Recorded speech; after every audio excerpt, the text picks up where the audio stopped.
Right guys, today we're back with another video. Firstly, I just want to let all of you guys know there's not an awful lot we can do content wise at the minute. You know why as well, but other than the animals that we keep here, there's not an awful lot we can do. But other than that, I'm going to suggest some ideas a bit later to see what you guys want to see. I might even resort in the TikTok reptile videos, but I don't know if I can stoop that low just yet, so we're just going to keep doing what we're doing and just see how we go. But desperate times and that, so we might have to resort to that, but we'll see. And I have laughed at a few, so they're not all that bad, but 90% of them are. So yeah, other than that, we've got the merch on today, ARC Exotics. We're giving away one t-shirt to one of you guys over on my Instagram, so get over there to be sure to keep an eye out for the little giveaway we're doing. Just going to be picked at random, probably film it on the vlog and then put it in after it's done, a bit later on in the week. But other than that, just a little update.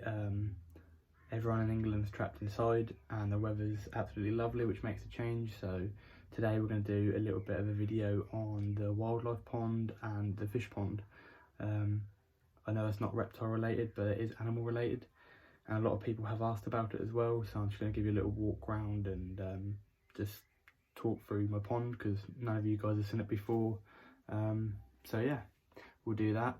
We'll have a look at the tanks over here to my right, get them set up for some new arrivals. We've got another tank getting shipped to us in the post as we speak as well. Again, I've done a little questionnaire on the Instagram to see if any of you guys knew what was going in there. A good few guesses, but nothing quite accurate to what it is. Little update on the ISOPODS, Rolo, the crested gecko, and bits and bobs like that. So yeah, enjoy the video. Right guys, so this is the isopod setup we've currently got, and they seem to have bred like anything, because you can constantly see movement now, whereas you never used to. But if we go down here, you can just see constant movement. Now, we've done a little bit back there so we can see them underneath, but it's a bit dry, so not too many of them go under there. There is a spot where I found that they hide the most, which is under here, and there's absolutely loads of them. So we've got the giant orange ones and the small grey ones, but there's absolutely loads there. So I'll put that back. That tends to be the main log where they go. Don't ask me why. You get a few on the little pieces like this, but again, look, just a couple. One of the large orange ones down there, not many. And then, like I say, this little bit here, a few of the larger orange ones. But other than that, I order a lot of my stuff off Swell Reptiles in the UK, and they've currently got some new woodlice in. Don't know the scientific name. I might be able to find it and put it up for you. I think they're called clown isopods, and I'm not sure of the other ones, but they look pretty cool. So I reckon we might get them, add them in here or in a separate little setup, and see them. I think there's some other ones with sort of yellow and grey shells, but yeah, this is doing well. We're putting over some leftover rapashi from the crested geckos, and we're putting in a few bits of fruit and veg as well, which probably needs to be taken out. And other than that, they're doing really well. I feel like there's going to be quite a few under here.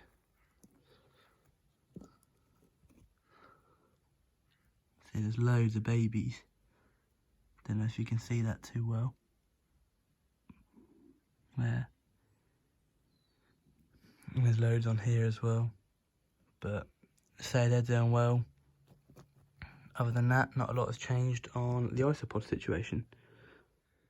Right now, over to my bedside, where we've got two tanks here. You've got Rolo's one, which is the tall Exoterra to the left, and to the right, that one has currently got nothing in it. I've put the lights on just for the video, but we're going to get a few of the day gecko species to go in there. We're not sure yet. Spoke about it in the last video. Not sure if we're going to get giant Madagascans or gold dust or anything like that. So you know what are in them too. And the bottom here, we've got nothing currently in the left, but to the right is the isopod setup I just showed you guys. And today we just ordered a new tank to fit in there, and it's 20 by 20 by 20. so it fits into that square pretty perfectly. It's the Exoterra. It's the smallest one they do, which is, I'll put a little photo up, it's just one of the ones with the single swing arm door, not two outwaist doors. So that's going into the right hand side, and we're going to move the isopods to the left, and then we're going to have 3 Exoterras and an isopod set up all on one sort of rack, if you like to call it. Also, just a little reminder for you guys, I know it's always cold in the UK, but in this hot time, just keep an eye on your temperature gauges here. You should always have a digital thermometer in there to monitor it, even though you've hopefully got a thermostat to tell you what temperature is at. It's always nice to see if it naturally brings it up or it naturally brings it down with the weather. It's about 21 at the minute, and it's quite hot in this room, so we've got both the windows on latch. But it's just something worth taking note, which you're probably already aware of, but it's just a little heads up. Now, I was going to get Rolo out and do a little feeding video, but as you can see on the background, just behind the log, is his tail. And his head is somewhere in there. So he's definitely not coming out today, because that would be an absolute nightmare to try and get him. But it's probably a bit too hot anyway. We're just going to chill and let him do what he wants to do. Now, like I said to you, this has got nothing in this tank, but I've put some isopods in there just to kickstart it, like you should anyway. You should always put them in 7 to 10 days before the animal you get. But it doesn't look like there's many isopods in here. But you move this leftover Apache and you can see loads of little springtails. I don't know how well you can see them on this camera, but they are all underneath the water bowl. I'm trying not to shake my hand too much, but yeah, they're all under there. There's one. So by the time that the day geckos get in here, it should be nicely set up. I got suggested the other day on Instagram to maybe put something else in here instead of day geckos, just because they're not massively available in my area. So I was thinking, should I put something else in here? I've done the custom background for the day geckos, but if you could put something in here, what would you put? I considered dart frogs, but it's quite a small tank, so I know you can only get 2 in here. But if you've got any ideas, let me know. Right guys, now we've done the bedroom, we're going to go into the garden and look at the pond and walk through that. Not going to take you into the spare room, which is currently converted into a reptile room. At the minute that's in progress of getting converted, but it's obviously had to stop because there's only so much we can do at a time like this. So the animals are in there, but they're just left in their setups, and it's going to be much easier to sort it all out when it's done. So we're going to walk through the pond and what we've got in there.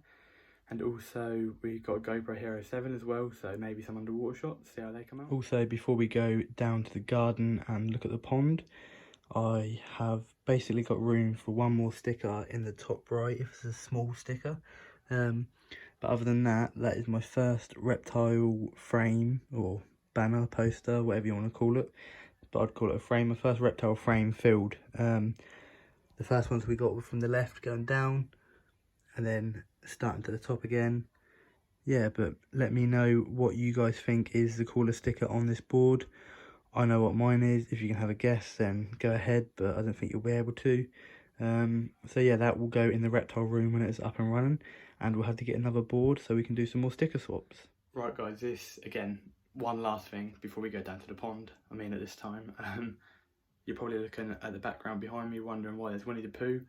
This was a baby room for someone who's in the household, obviously a baby, and now this is the reptile room, so this is basically what we've got. I'll show you around. Like I say, we've got loads of boxes in here at the minute, loads of clutter, loads of toys, and basically a load of rubbish, which all needs to be moved out for me, so we can have a massive 7-foot tank with a tegu in, loads of stuff like that, rack system, loads of things. So stay tuned, because this room is now going to be ours, and it's going to bring a lot more content for you guys. So guys, this is the pond. I'm doing a voiceover because one, the neighbours were playing music, and the water fountain is not ideal to talk under. So this is basically the size of the garden just there, and then this is the pond. We've got a little nature one further up. Got quite a few frog spawn. We did have about double that, but you normally lose quite a bit. so that's what we're left with, but it's still a good clump, so we should have a lot of baby frogs soon. And then obviously got the waterfall over there, but that needs to be cemented in with bricks. And then this top layer is what we made, just because our little nephew, we don't want him falling into it, so it works well. But there's still a hatch like you've got here, so if you want to feed him or do any maintenance, you can still do it. There's about 3 of these hatches around the pond, and say that there's one of the goldfish, just a common goldfish, but there's a few koi carp in here and a few goldfish. But other than that, that is the overview of the pond. We've got just a basic UV pump and a filter, but that's pretty standard, and then just a basic waterfall. But again, that's going to be all redone this summer to get a bit more water circulation and to break the water a bit more. And then you've got the little water feature over there just to help with breaking the water. But other than that, that is basically the pond. I don't know the exact measurements, but it goes quite deep. And then this one is the little nature one. Again, we've got the net over it, which we made ourselves because it's just ideal with little kids running about. You don't want them to slip in. But again, if you want to get access to it, you can just lift it. It's not heavy. It's just metal and wood. Other than that, enjoy the rest of the video.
Guys, that is today's video wrapped up. I hope you enjoyed the little compilation of the fish in the pond with the GoPro. Thought I'd test it out because it was a nice day.